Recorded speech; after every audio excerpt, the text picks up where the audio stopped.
Assalamualaikum warahmatullahi wabarakatuh. Halo teman-teman semua, kembali lagi bersama saya Dia Septiana dengan NPM 5021178 dengan mata kuliah yang sama yaitu Telaah Kurikulum Prodi Pendidikan Guru Sekolah Dasar Fakultas Ilmu Sosial dan Humaniora dengan dosen pengampu Bapak Tio Gusti Satria Magister Pendidikan. Baiklah, di pertemuan ketujuh kali ini kita akan membahas materi tentang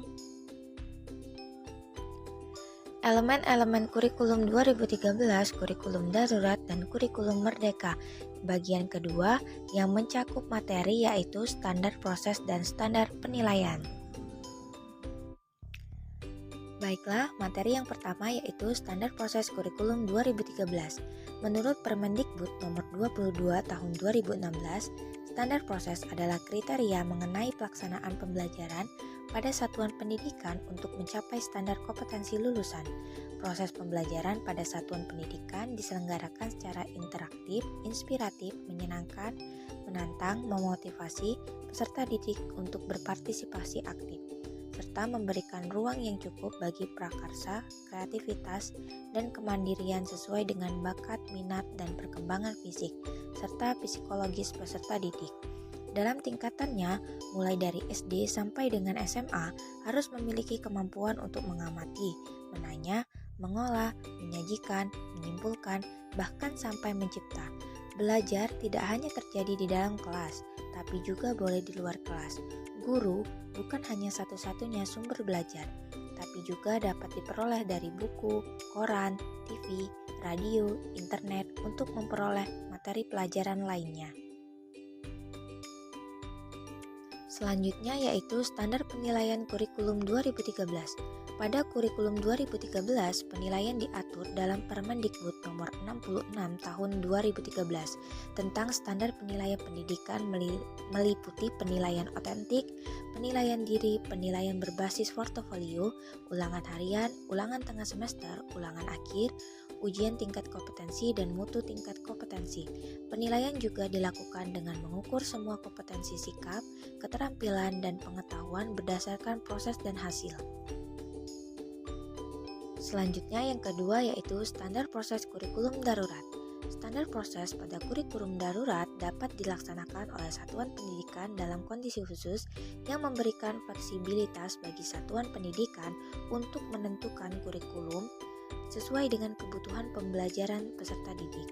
Dan juga pemerintah mendukung aktivitas belajar siswa dengan menyediakan modul dan bahan ajar yang dapat digunakan bagi guru dan siswa dalam proses pembelajaran. Selanjutnya yaitu standar penilaian kurikulum darurat. Standar penilaian kurikulum darurat yaitu menggunakan berbagai teknik penilaian, baik berupa penilaian performa, penilaian kinerja, produk, proyek, penilaian portofolio, uraian tertulis, dan berbentuk penilaian lainnya yang relevan dengan tujuan pembelajaran.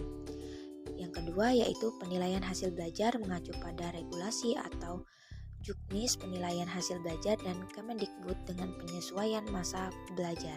Yang ketiga yaitu penilaian meliputi penilaian harian, penilaian akhir semester, dan penilaian akhir tahun.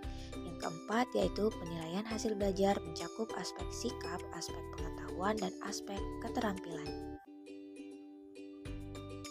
Selanjutnya yaitu standar proses kurikulum merdeka.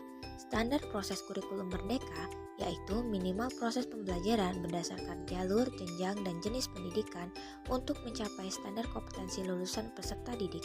Pelaksanaan pembelajaran kurikulum merdeka diselenggarakan dalam suasana belajar yang interaktif sesuai dengan bakat dan minat peserta didik. Melalui proses pembelajaran tersebut, peserta didik bisa mengembangkan potensi dirinya sesuai dengan bakat dan minat yang ia miliki. Dan yang terakhir yaitu standar penilaian kurikulum darurat mengacu pada dua asesmen. Yang pertama yaitu asesmen formatif, yang kedua asesmen sumatif. Yang pertama asesmen formatif dilakukan di awal pembelajaran pada saat pembelajaran untuk refleksi proses pembelajaran. Asesmen ini bertujuan untuk memberikan informasi atau umpan balik bagi pendidik dan peserta didik untuk memperbaiki proses belajar mengajar. Yang kedua yaitu asesmen sumatif. Asesmen sumatif dilakukan di akhir pembelajaran untuk memastikan ketercapaian dan keseluruhan tujuan pembelajaran. Asesmen sumatif menjadi bagian dari perhitungan. Asesmen ini bertujuan untuk memberikan informasi atau umpan balik bagi pendidik dan peserta didik untuk memperbaiki proses belajar. Kegiatan ini dilaksanakan pada jenjang pendidikan dasar dan jenjang pendidikan menengah. Tujuan dari kegiatan ini yaitu untuk menilai pencapaian hasil belajar peserta didik sebagai dasar penentuan kenaikan kelas dan kelulusan dari satuan pendidikan. Baiklah, itulah materi yang dapat saya sampaikan. Jangan lupa like, comment, subscribe. Saya akhiri, wassalamualaikum warahmatullahi wabarakatuh.